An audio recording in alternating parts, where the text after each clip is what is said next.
Eu queria dar continuidade à série de mensagens que Deus propôs no meu coração. Eu já preguei duas mensagens sobre o reino de Deus.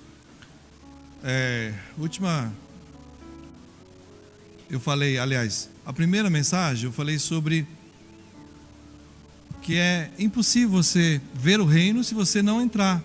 Se você não nascer de novo. É impossível você entrar no reino se você também não nascer de novo. E Jesus, então, conversando com Nicodemos, fala isso, não é? Que é a importância de você nascer de novo para que você faça parte do reino. E Jesus termina essa passagem falando a respeito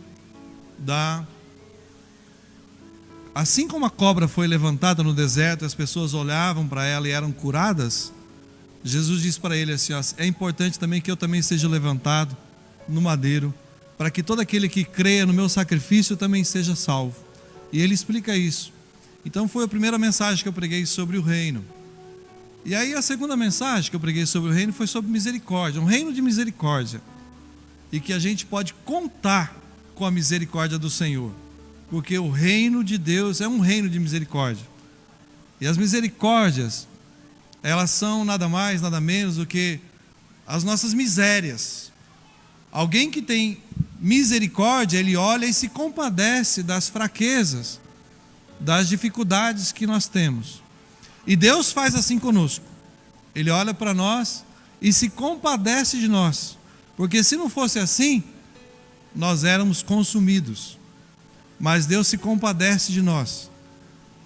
Mas não só isso, eu ainda disse que, como nós fazemos parte do reino, nós também precisamos aprender a ter misericórdia do outro. Olhar com misericórdia as pessoas. E quando você olha com misericórdia, você tem um olhar de compaixão, um olhar de perdão, sabe, de perdoar, de se compadecer com o outro. E foi muito gostoso essa mensagem, porque na quarta-feira, né, irmã, a gente estava aqui e a gente aproveitou e conversou bastante. Por quê? Porque quando você olha para a finitude do outro, olha para as fraquezas do outro, olha para as dificuldades, para as carências que o outro tem, você olha com mais misericórdia para o outro. Você se compadece do outro. Então é importante que a gente não seja aquela pessoa, achei bom, sabe? Tá pagando, é isso mesmo. É bom que aconteça isso mesmo. Tem que ser assim mesmo. Isso não é de Deus não, irmãos. Sabe por quê? Porque a palavra fala que assim como a gente julga, nós também seremos julgados. Assim como a gente mede, nós também seremos medidos. Então é importante que a gente tenha misericórdia das pessoas, para que Deus também tenha misericórdia de nós, para que também as pessoas tenham misericórdia de nós. Porque quando a gente está passando por situação difícil, as pessoas vão olhar para nós e vão também olhar com misericórdia para nós. Então é importante a gente aprender sobre o reino de misericórdia. E hoje eu quero continuar pregando sobre o mesmo tema, né? Sobre o reino de Deus. A série de mensagens é qual é o meu papel no reino, e o tema da mensagem é esperando pela promessa. Nós estamos estudando de manhã o livro de Atos, né? E com certeza as pessoas têm sido abençoadas. Eu tenho dado aula de doutrina. Você também pode vir nos domingos de manhã ter aula comigo de doutrina, mas você também pode ter aula de Atos, o livro de Atos. Abra sua Bíblia comigo lá em Lucas capítulo 24. A gente vai estar lendo um trecho da palavra do Senhor para a gente poder meditar nela hoje. Esperando pela promessa é o tema da mensagem.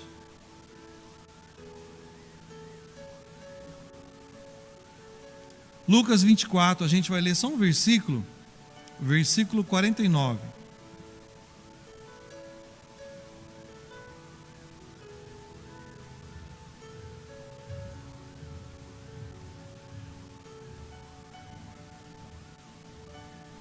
O texto diz assim: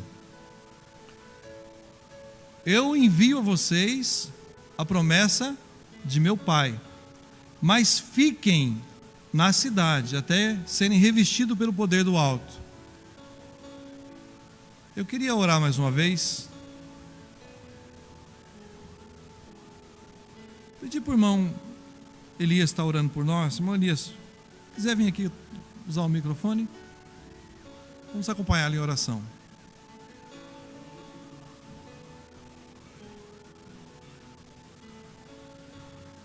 Amém.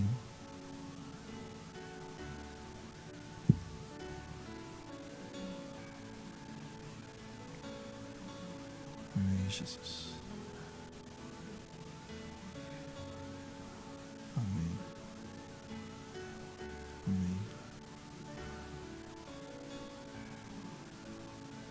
Amém, Jesus.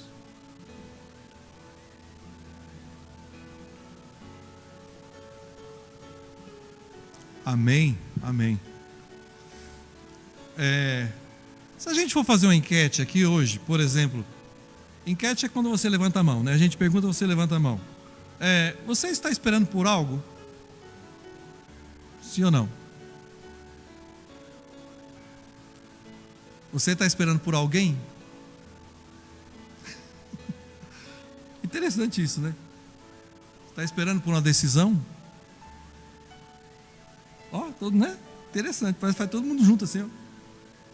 Pelo jeito é 100%, né? Todo mundo está à espera de alguma coisa.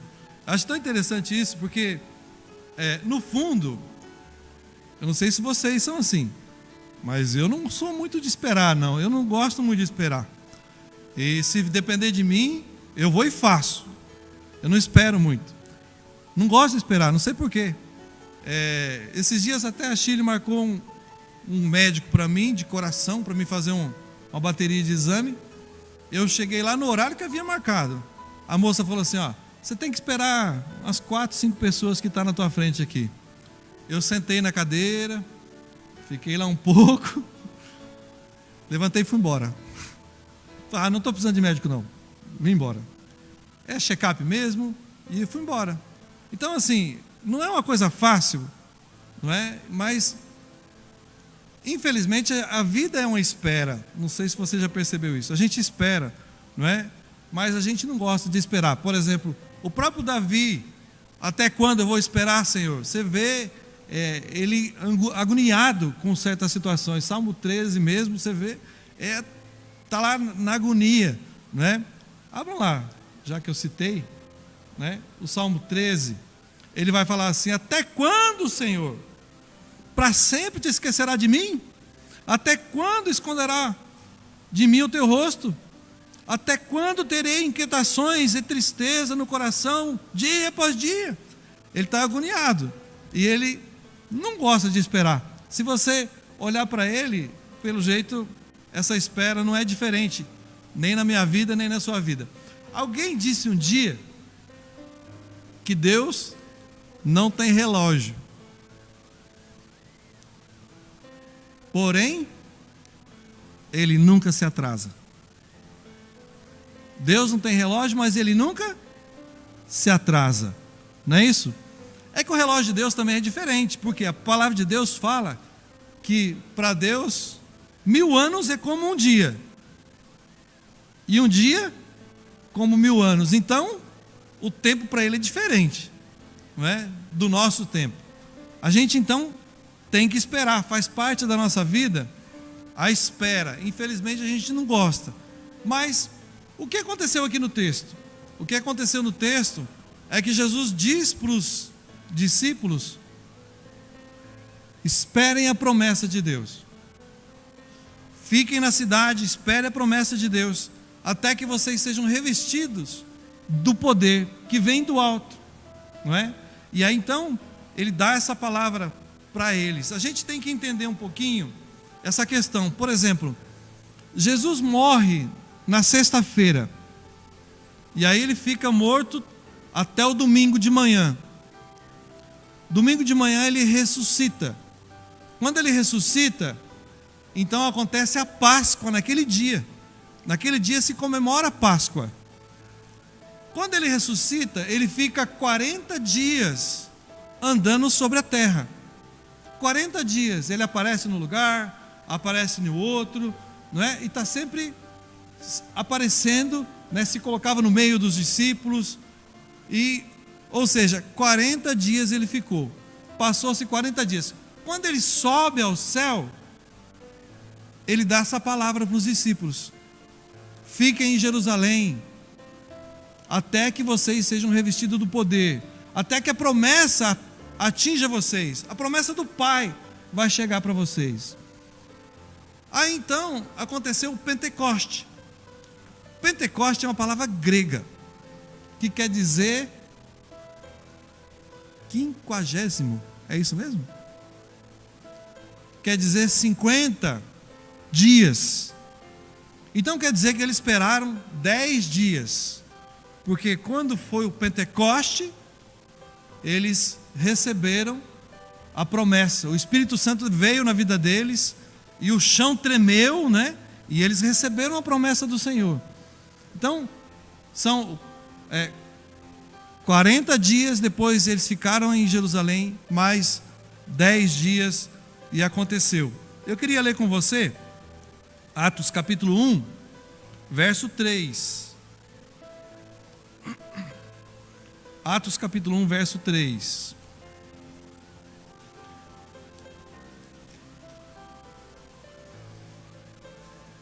Que vai dizer assim: depois do sofrimento, Jesus apresentou-se a eles e deu muitas provas indiscutíveis que ele estava vivo.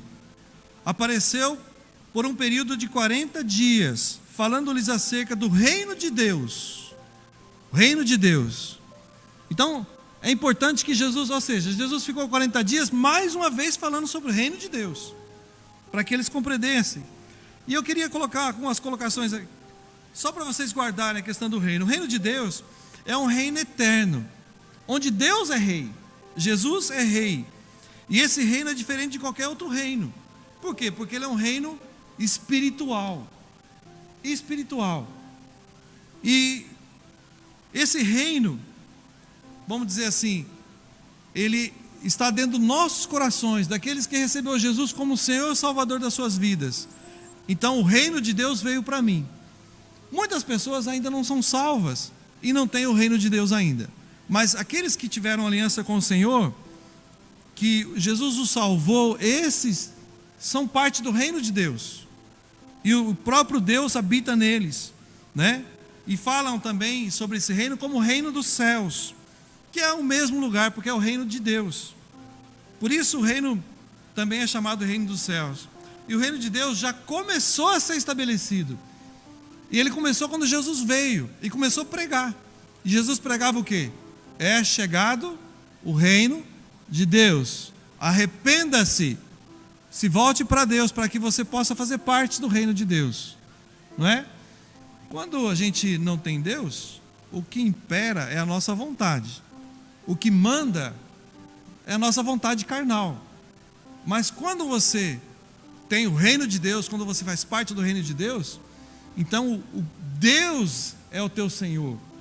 Ele é a vontade perfeita e agradável que a gente deve buscar e cumprir. Agora, quando você não tem, você nem sabe o que é reino. Você não tem um Senhor.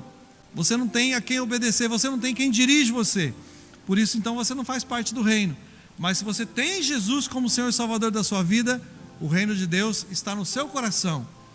E é importante que a gente compreenda isso. E Jesus fez questão de ficar 40 dias falando ainda sobre o reino de Deus, para que a gente pudesse compreender e crer nele. Verso 4 de Atos 1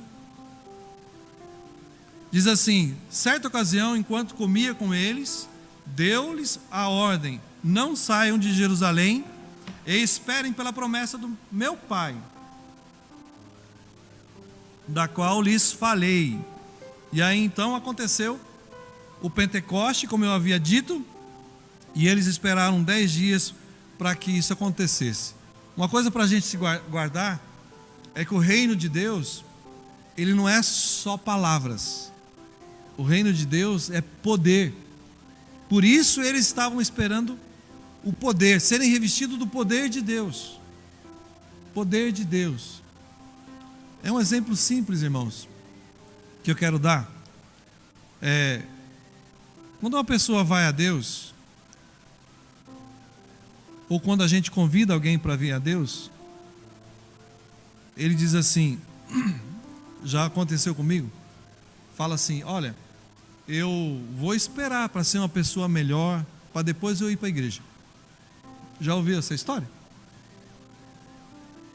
Nós nunca vamos ser uma pessoa melhor sem Deus. Não vamos. Nós precisamos de Deus na nossa vida, para que Deus nos torne uma pessoa melhor. É Deus que nos tira o palavrão da boca, a mentira do coração, o engano, o desejo de traição. É Deus que tira isso do nosso coração. Não é a minha carne que faz isso, de jeito nenhum. É por fazer parte do reino de Deus, é que Deus fala comigo. A minha vontade carnal e a tua vontade carnal pode ser até tendenciosa. Mas quando você tem Deus na sua vida, Ele vai mostrar para você o caminho certo, a forma certa de viver, o jeito de se postar diante da vida como Ele quer, porque você agora faz parte do reino de Deus. Eu queria pensar teologicamente nesse texto. E quando a gente pensa teologicamente, a gente faz um monte de pergunta para o texto. Eu não sei se você que já teve experiência de estudar a palavra de Deus, de fazer algum curso, a gente pergunta para o texto. Quando, onde, como, por quê. A gente pergunta para tentar entender sobre o que está falando. A gente pergunta. E a melhor forma da gente aprender é perguntando para o texto. Quando você lê o texto, você conversa com o texto. E você pergunta para o texto. Né? Vou repetir de novo. Onde, como, por quê, quando. Você faz perguntas que você faria para você saber o máximo sobre o texto. Para que você tenha mais entendimento sobre aquilo que a palavra de Deus está falando. Então a gente vai fazer isso agora, não é? Vamos perguntar para o texto. A primeira pergunta seria: onde eles esperavam? Porque Jesus não falou para eles esperarem? Espere a promessa. Então, onde? Onde que eles esperaram?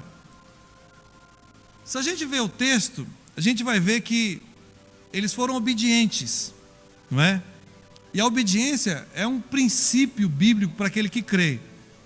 Não tem como você falar assim, eu creio em Deus e ser desobediente. Você tem que obedecer a palavra, porque você tem um Senhor. E eles obedeceram a palavra, né? E se a gente for pegar outros textos para apoiar esse texto, a gente vai ver que, por exemplo, quando Saul foi conversar com o profeta Samuel disse para ele assim, ó, vai lá, luta com o povo lá, os amalequitas, né? Luta com ele lá. E não era para pegar o despojo, era para matar todo mundo. Esse era o propósito. Mas aí então ele vai, ele traz o rei, né? E ainda traz o despojo. E aí então Samuel vai e conversa com ele e fala assim, mas por que você fez isso? Era tão simples. Ele falou, não, mas eu vou sacrificar a Deus. Eu trouxe esse despojo, eu vou sacrificar a Deus. Ele fala assim, você não entendeu ainda que é melhor obedecer do que sacrificar? É melhor você ser obediente do que você sacrificar. E isso ele fala com muita convicção, para que a gente guarde. É melhor obedecer. E eles obedeceram. Quando Jesus fala para eles assim, ó, sai, né? Aliás, não saia, fique. Eles ficaram em Jerusalém.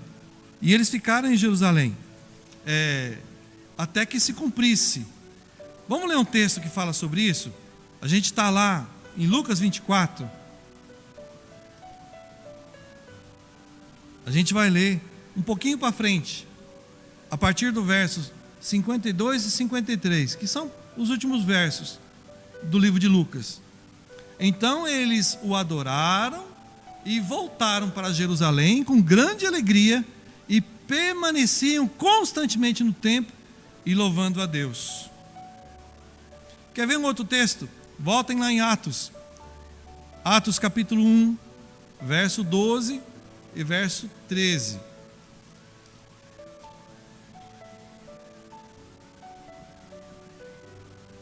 O verso 12 diz assim: então eles voltaram para Jerusalém, vindo do monte chamado Oliveiras. Está vendo aí? Já aumentou aqui, né? Ele já sabe que eles estavam no Monte Oliveira, onde Jesus subiu, que fica perto da cidade, a cerca de 1 quilômetro. Quando chegaram, subiram ao aposento onde estavam hospedados. Acharam-se presentes Pedro, João, Tiago e André, Filipe, Tomé, Bartolomeu e Mateus, Tiago, filho de Alfeu, Simão, o Zelote, e Judas, filhos de Tiago. Todos eles se reuniram, sempre, né, ali em oração, com muitas mulheres. Bom, o que eu quero mostrar aqui aos irmãos é que eles obedeceram e ficaram em Jerusalém. Agora, se a gente for especificar mais no texto, onde eles esperaram a promessa? No templo. E onde eles esperaram a promessa? Nas casas, adorando ao Senhor. Não é? Então, para nós, a resposta é simples. Se Deus tem promessas para a minha vida e tem promessas para a sua vida, a gente tem que esperar onde? Adorando a Deus, na presença dEle, crendo que Ele vai estar cuidando de nós, que a seu tempo Ele vai nos abençoar e vai trazer aquilo que Ele sabe que está no nosso coração. É o que diz o Salmo 37,4: agrada-te do Senhor e Ele realizará o desejo do seu coração. Então, às vezes nós queremos as promessas de Deus, mas não queremos estar próximo de Deus, não queremos estar no templo adorando o Senhor, não queremos estar, sabe, nas casas, abençoando as pessoas, louvando ao Senhor. A gente quer, mas não quer estar próximo. E aí há uma incógnita, né? Uma pergunta: como pode ser isso? Como pode a gente esperar longe dos irmãos, longe de Deus, longe do templo, longe da casa do Senhor? Você sabia que Deus escolhe os lugares para derramar do seu Espírito, derramar das suas promessas? E a gente tem que estar atento a isso, irmãos, porque às vezes a gente está no lugar errado, servindo no lugar errado. E você tem que estar convicto que você está aprendendo a palavra de Deus, que a palavra está te abençoando, que você está sendo alimentado, que você está compreendendo aquilo que Deus está falando aqui na palavra, para mim e para você. É importante que você entenda, né, o texto e que Deus possa falar com você. E se a gente perguntar para o texto, onde eles estavam? Eles ficaram em Jerusalém, mas eles ficaram no templo adorando. Eles ficaram buscando ao Senhor todo o tempo. E isso mostra, não é, como eles esperaram o Senhor. Quer receber as promessas do Senhor? Mantenha-se na casa do Senhor. Mantenha-se próximo do Senhor. Mantenha-se em adoração àquele que tem poder para nos abençoar. Amém, irmãos? Segunda pergunta que a gente faz para o texto: como? A pergunta primeira qual foi? Onde? E onde foi? Em Jerusalém, no templo, adorando ao Senhor. Como eles ficaram? E a resposta é simples. Se você ler comigo aqui em Lucas, você vai ver que eles ficaram em oração. Não só adorando, mas em oração. Parece uma resposta simples, mas eu sei que você sabe que há poder na oração. Eu sei que você sabe que quando nós oramos, se colocamos diante do Senhor em fervente oração, com coração, Deus nos ouve. E eles passaram todo o tempo orando ao Senhor. E eu não sei se vocês já perceberam, mas quando a gente ora, há uma transferência de fardo. Lembra o texto? Vinde a mim, todos vós estáis cansados, sobrecarregados, eu vos aliviarei. Quando a gente vai a Jesus em oração, a gente leva nossos fardos, a gente se alivia dele, ou seja, você fica sem ele, você deixa com Jesus. Então a oração ela é importante porque há essa transferência do fardo. A oração é importante porque Jesus nos ensina a Ele mesmo a falar com o Pai. Por isso que Ele vai lá e fala assim, ore assim: Pai nosso que estais no céu, santificado seja o vosso nome, venha a nós o teu reino, seja feita a tua vontade, assim na terra como no céu. O pão nosso de cada dia nos dai hoje. Lembra o resto, irmãos? Parece que estão rezando, hein? Não parece? Hã? Não é? Mas eu achei bonitinho. Agora, por que eu disse isso? Porque um pouquinho mais para cima, Jesus fala que a oração, ela não deve ser uma reza repetida. Não deve ser uma ladainha. Ele chega a dizer assim, não pense que é do muito falar que vocês serão ouvidos. Não é isso. Não é isso. Ele termina dizendo, que a gente deve perdoe-nos assim como nós perdoamos a nossos devedores. Agora, é importante que a gente ore e ore com o coração. Ore colocando nossos pedidos diante do Senhor, crendo que Ele vai nos abençoar. Eu queria que você abrisse aqui em Atos capítulo 1, verso 14. Diz assim: todos eles se reuniam sempre em oração, com as mulheres, inclusive Maria, mãe de Jesus, e com os irmãos de Jesus. E se nós pegarmos exemplos bíblicos, irmãos, a gente tem grandes exemplos de homens que oraram e que o sol parou, a terra parou de girar. É incrível como é grande o poder da oração quando a gente se coloca diante do Senhor. E não há um só, não. Há muitos exemplos, de oração. Eu queria que você lesse comigo Lucas 3, 21. E aqui um exemplo do próprio Jesus. O texto, Lucas 3, 21 diz assim: quando todo o povo estava sendo batizado, também Jesus o foi. E quando ele estava orando, o céu se abriu. O céu se abriu. Ou seja, a oração tem poder de abrir os céus, de você entrar no átrio dos átrios, do Santo dos Santos, de você falar com Deus.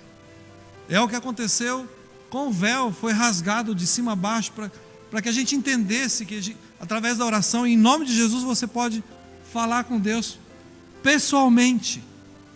Você pode. Isso é o que mostra o texto. Os próprios discípulos experimentaram isso. Atos 4:31. Ele vai dizer assim: depois de orarem, tremeu o lugar que estavam reunidos. Todos ficaram cheios do Espírito Santo e anunciavam corajosamente a palavra de Deus.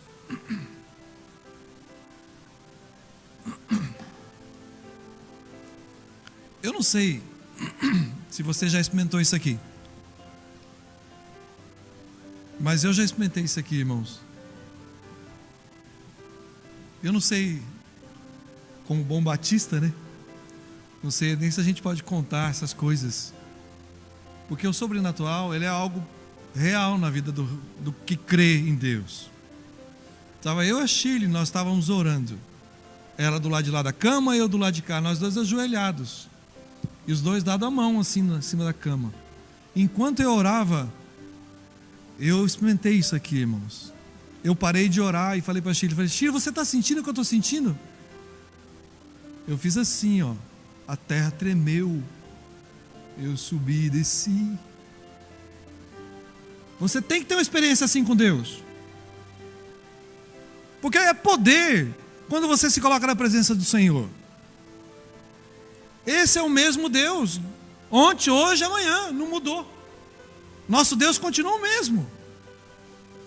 Por que às vezes as pessoas têm experiências e você não tem? Você tem que ter também. Basta você aprender a orar e se colocar diante do Senhor em oração, porque isso move o coração de Deus. Faz Ele mostrar que Ele está com você, do teu lado, junto. Faz Ele mostrar que Ele é real.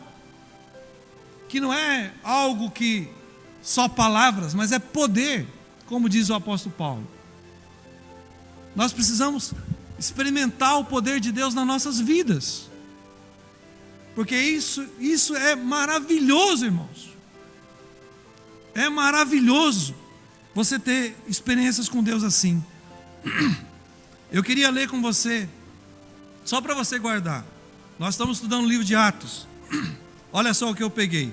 Atos 7, 55 a 60. Estevão orou ao ser apedrejado, e ele viu a glória de Deus. Atos 8, Pedro orou pelos samaritanos, e eles receberam o Espírito Santo. Atos 9, Saulo de Tarso orou logo após a sua conversão. Ele acabou de se converter, ele orou a Deus. Atos 10, de 1 a 4, Cornélio orou a Deus, e Deus mostrou para ele o caminho da salvação. O caminho da salvação. Atos 12, de 1 a 11. Vamos pegar o verso 5. A igreja orou por Pedro quando ele estava em prisão. Sabe o que aconteceu? A prisão foi aberta. E eles foram livres. Atos 13, de 1 a 3. A igreja jejuou e orou antes de mandar Barnabé e Paulo, né, para as missões, para fazer missões. Atos 16, 13 e 14. Eles oraram buscando lugar para orar. Olha só, eles estavam buscando lugar para orar. Deus abriu a porta do coração de Lídia para o evangelho enquanto isso. Eles nem oraram, eles foram buscar um lugar para orar. E já abençoaram outras pessoas. Atos 16, de 16 a 18. No caminho para a oração, Paulo liberta uma garota endemoniada. Da mesma forma, ele estava indo no caminho para orar, e uma mulher que estava endemoniada, ele libertou o demônio dela. Atos 20, de 36, 21 a 5, Paulo orou antes de deixar seus amigos. Percebe como a oração faz parte da vida do reino? Percebe? Como a gente experimenta o poder de Deus quando você se coloca para orar?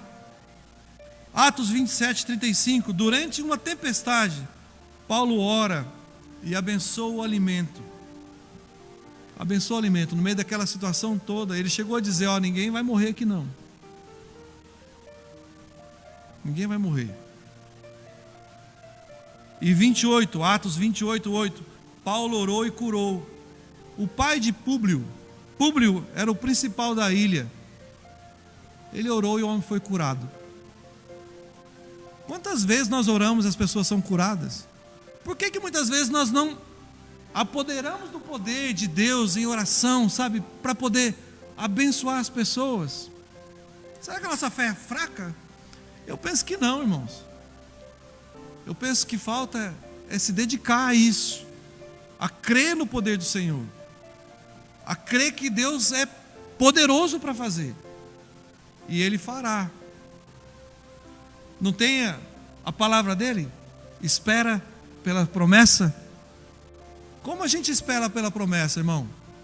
Em oração. Não foi o que eles fizeram? Se o lugar é no templo, é na cidade adorando o Senhor, a forma, o jeito, o como é em oração, para que as coisas aconteçam. Se não for dessa forma, as coisas não acontecem, irmãos. Mas quando a gente ora, as coisas acontecem. Quando a gente depende de Deus, as coisas acontecem.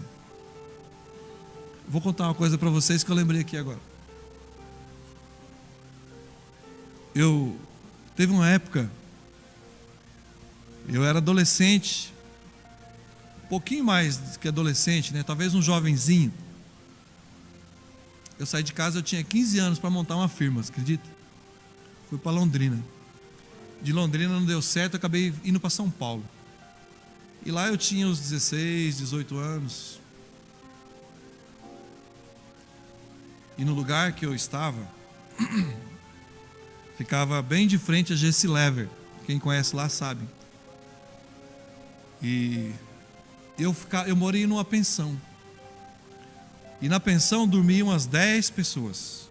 Assim, aqueles beliches assim, sabe? Um quartão grande. E a luz apagava 10 horas. E não podia acender mais. E aí, eu tô lá, né? Deitado, dormindo. De repente eu tive um sonho horrível.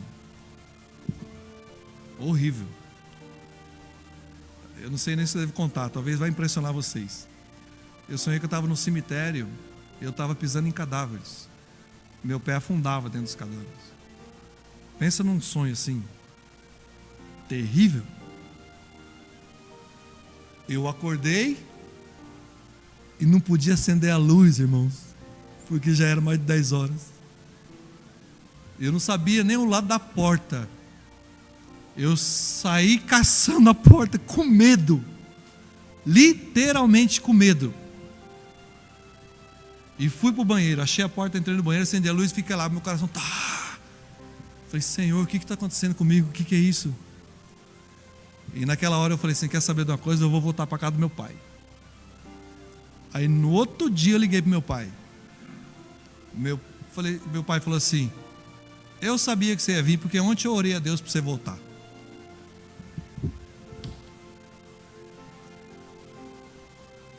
Eu falei, eita Deus, hora de voltar. Mas eu falei para ele, mas vai orar assim lá longe. Deus sabe o jeito de nos mover também, sabe? E sabe o jeito de fazer a gente voltar para a casa do Pai. Amém? Deus sabe. Deus sabe. Que a gente precisa dele. Que ele é o nosso Deus. Que ele é quem cuida de nós. Ele sabe. Então dependa da oração. Coloque os seus problemas diante do Senhor. Espere pela promessa do Senhor. Não tenha dúvida. Porque quando a gente crê, as coisas acontecem. As coisas acontecem. Posso contar mais uma história? Eu lembrei aqui. Eu até marquei aqui. Essa história não é minha não. Essa história é de uma missionária. Se você caçar na internet, você vai ter essa história na internet. É uma missionária, se eu não me engano, na África, não lembro o nome. Ela foi fazer um parto de uma senhora e a senhora faleceu no parto. E nasceu uma nenezinha, mas ela já tinha uma outra irmãzinha. E isso, ela pegou e levou a criança para o orfanato. E ela fala que essa criança precisava de uma bolsa quente para aquecer, senão ela ia morrer. Sabe aquelas bolsas que as pessoas põem água quente assim, e põem nas costas?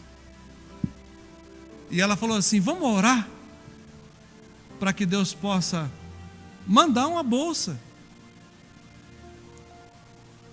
Aí então pediu para a irmãzinha dela, a maiorzinha, orar. E ela falou assim, Senhor, manda a bolsa de água quente, que senão minha irmãzinha vai morrer. E ela falou assim também, e manda também uma boneca para ela, para que ela possa se alegrar com a boneca. Olha só que interessante, irmãos. Essa história é tão interessante porque diz que chegou umas caixas mandada, não sei se pela Inglaterra ou se pelos Estados Unidos, não sei, lá para a África. E aí no outro dia foram abrir as caixas. E a primeira coisa que ela pegou foi a bolsa de água quente. E quando ela pega a bolsa de água quente, a irmãzinha que orou falou assim, tem a boneca também. Certeza que tem a boneca também. Vocês duvidam que tinha boneca, irmãos? Eu não duvido, porque a história conta que tinha uma boneca também dentro daquela caixa. Tinha a bolsa de água quente e também tinha boneca. Agora, sabe qual que é interessante? É que a Caixa tinha enviado, tipo assim, 6 meses que a Caixa estava indo até chegar lá. Como que Deus sabia que alguém ia orar, ia pedir 6 meses antes? Vocês que gostam de teologia, vão estudar agora a teologia e me traga a resposta depois, tá bom? Amém? Porque é isso. A gente tem que entender que Deus, Ele conhece as nossas necessidades. Antes mesmo que a gente fale. Antes mesmo que a gente coloque no altar. Ele sabe. Mas Ele quer que a gente ore. Ele quer que a gente peça. Porque assim o Senhor nos ensinou. Como eles ficaram lá? Em oração. Eles oravam todo o tempo ao Senhor. Confiando que Deus é poderoso para fazer. Confiando que Deus fará. Amém, irmãos? Terceiro ponto. Por quê? Por que eles esperaram? A gente viu o quê? Onde? A gente viu como? Agora, por que eles esperaram? Essa é uma pergunta que essa semana eu ouvi um coach, está na moda tal de coach, né? Cuidado com isso, viu, irmãos? Tem um monte de coach aí tentando dar uma de pastor, misturando as coisas, usando a Bíblia, que não tem nada a ver com Deus. Sinceramente, cuidado. O que a gente vê, que eu vi essa semana, esse coach, que achei interessante, ele escreveu um livro, e no livro ele fala sobre a viagem é mais importante do que o destino. Eu achei interessante o tema. Aí fui pesquisar alguma coisa, aí achei esse Jim Brown. Esse Jim Brown, ele diz assim: os homens perdem a saúde para juntar dinheiro, depois perdem o dinheiro para recuperar a saúde. E ao permanecer ansiosamente, pensarem ansiosamente no futuro, esquecem do presente, de forma que acabam não vivendo nem o presente, nem o futuro. E vivem como se não fossem morrer, e morrem como se nunca tivessem vivido. Achei interessante os dizeres desse rapaz. Em outras palavras, nós podemos dizer que a espera não é à toa. Não é à toa. Porque a espera é o nosso tempo de viagem. É na espera que Deus trabalha na nossa vida. É na espera que você vem para o templo. É na espera que você adora. É na espera que você aprende a orar. É na espera que você aprende a crer que Deus é poderoso para fazer. A espera, ela é importantíssima na nossa vida. Já disse que eu não gosto de esperar. Mas faz parte. Faz parte. Você tem que esperar para casar. Tem que esperar para nascer. Tem que esperar. A vida faz parte esperar. Não tem como ser diferente. O importante é que a gente entenda que a espera, ela é necessária. É o tempo do relacionamento teu com Deus.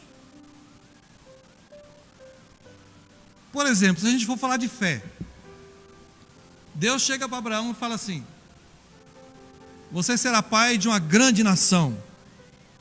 Aí de repente a mulher dele é estéril. Como, Senhor, com você? Minha mulher. Aí ele resolveu dar um jeitinho. Foi lá, pegou a concubina e teve lá um filho. Ele fez o quê? Não creu que Deus era poderoso para fazer. Ele cortou o caminho. E a gente vê esse povo brigando até hoje lá, no Oriente Médio. Por causa de decisões humanas. Quanto tempo Abraão esperou para que Sara ficasse grávida? Você sabe? 25 anos. 25 anos Deus trabalhou na vida dele. Ele era um homem medroso, irmãos. Sabiam que Se você pegar a história e fazer essas perguntas teológicas que eu estou fazendo para o texto, você vai ver que ele era um homem medroso. Por que ele era um homem medroso? Porque quando ele foi, que ele saiu de Ur dos Caldeus para ir para a terra de Canaã, ele não foi direto, ele passou em Padan Aram e ainda levou o sobrinho, levou uma muleta.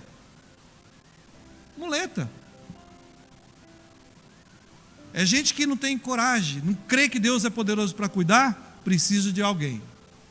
Preciso de alguém, né, para estar perto, para me proteger, além de Deus. Sim, mas vontade da carne. Não foi Deus que mandou, não. Agora, se você olhar por esse lado aí também, quando a mulher dele falou assim, pega a concubina e o filho dela e leva e manda e solta lá e faz como se fosse ninguém. Ele baixou a cabecinha, foi lá e fez também, nem perguntou nem nada. Mais uma vez mostra que era medroso. Agora, o que Deus faz com ele nesses 25 anos? Deus ensina para ele fé, dependência de Deus. Quando Deus pede a criança dele, aquele que era o que seria continuidade da geração, que daria continuidade à promessa de Deus, o que acontece? Ele pega o filho, leva, e ele fala, fique aqui, eu vou, e a gente volta, nós vamos voltar, porque quando ele vai para sacrificar o filho dele, como prova de amor a Deus, ele crê que mesmo que ele sacrificasse o filho, Deus o ressuscitaria. Ele crê, irmãos. Ou seja, Deus trabalhou de um jeito no coração dele para que ele se tornasse quem? O pai da fé. 25 anos Deus trabalhando na vida dele. 25 anos à espera da promessa para que acontecesse. E aconteceu. Deus falhou? Não. Deus esqueceu da promessa? Não. Pedro fala assim, alguns ainda têm por tardia a promessa de Deus, mas Deus não falha, Deus não tarda. A seu tempo Deus cumpre as suas promessas. E é isso que a gente tem que entender. O tempo que você está esperando por aquilo que você ergueu a mão aqui no começo, Deus sabe. Deus conhece o seu coração e Deus sabe o tempo. E nesse tempo, o que você precisa? Exerça a sua fé. Pratique o relacionamento com Deus. Aprenda a depender do Senhor. Porque Ele é o provedor. É Ele que dá, é Ele que faz cumprir as promessas. Às vezes, a nossa promessa, o que a gente quer, vou dizer uma coisa para os irmãos, é tão sem valor, às vezes, e a gente quer tanto aquilo, que briga com todo mundo. Aí no tempo de espera, você vai perceber que não é tão importante. Que é mais importante o relacionamento com Deus do que a promessa. Porque muitas vezes, irmãos, aquilo que a gente pede, depois de recebe, não tem muito sentido. Sabiam? Aliás, eu queria que você pensasse nessa frase. Se você tivesse tudo que você quisesse, para que serviria a esperança? Para que serviria a fé? Por isso é que a gente precisa de Deus. Porque Deus trabalha no nosso coração valores, trabalha no nosso coração para que a gente dependa, para que a gente obedeça, como lá os irmãos no templo, para que a gente amadureça. Como podemos não compreender isso? Porque a espera faz parte da vida. E a gente tem que então aproveitar o tempo de espera e crescer na graça, no conhecimento do nosso Senhor Jesus Cristo. Sabe, aprender a depender unicamente desse nosso Deus. Amém, irmãos? Eu queria encerrar concluindo. Jesus mandou que esperassem a promessa do Pai. Agora você sabe aonde? Aonde, irmãos? Local específico. No templo, em adoração a Deus. Como? Em oração, crendo que Deus é galardoador. Se você crê, orar com fé, Deus te abençoa. Por quê? Por quê? Porque Deus é fiel. Porque esse tempo de espera é o tempo da gente crescer. É o tempo de Deus trabalhar na nossa vida, para a gente criar um relacionamento maior com Deus, dependência de Deus. Com certeza é isso que Deus quer que a gente aprenda. Amém? Vamos ficar de pé? Eu queria orar com você.